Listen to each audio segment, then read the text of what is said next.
नाज़रीन तव्हांखे दादू खां ताज़ा तरीन अपडेट ॾींदा हलूं। सर्वर जलाल सोलंकीअ जी ख़बर ॾींदा हलूं। दादू पीसी ग्राउंड मां 65 केवी जनरेटर चोरी थियण वारो मामलो ज़िले इंतज़ामिया जे मथे जो सूर बणिजी वियो। राति देर सां दादू ए सेक्शन थाणे गुनाह नंबर 204/2020 तहत अब्दुल वाहिद सोलंकीअ जी फ़रियाद ते दाख़िल कयो वियो।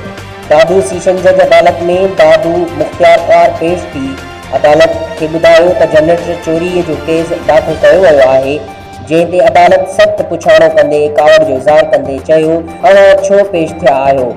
DC ऐं SSP दादू किथे आहिनि?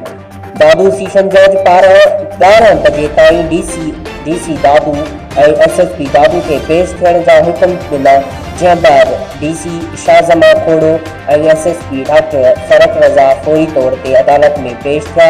दादू डिस्ट्रिक्ट सेशन जज जी अदालत में ॿुधणी दौरान पुलिस पारां दाख़िल कयल FIR पेश कई वई, जंहिं ते अदालत पारां कावड़ जो इज़हार कयो वियो। अदालत DC ऐं SSP खां 65 केवी जे हेवी जनरेटर जी चोरीअ बाबति पुछाणो कयो। ॿिए तरफ़ वकील पीर हनी राब्तो करण ते ॿुधायो त अदालत में मूं दरख़्वास्त ॾिनी हुई त दादू PC ग्राउंड मां 65 केवी जो हेवी जनरेटर कहिड़नि ज़रियनि चोरी कयो वियो आहे, जंहिंमें बाअसर मुलविस आहिनि। अदालत पारां DC ऐं SSP खे तलब करण बाद बाअसर जे चवण ते राति जे पेट में नामालूम माण्हुनि ते FIR दाख़िल कई वई आहे, जंहिं ते अदालत पारां सख़्त कावड़ जो इज़हार कयो वियो ऐं ज़िले इंतज़ामिया खे 3 ॾींहंनि जी मोहलत ॾिनी आहे, जॾहिं त अदालत केस जी ॿुधणी 26 अक्टूबर ताईं मुलतवी करे छॾी।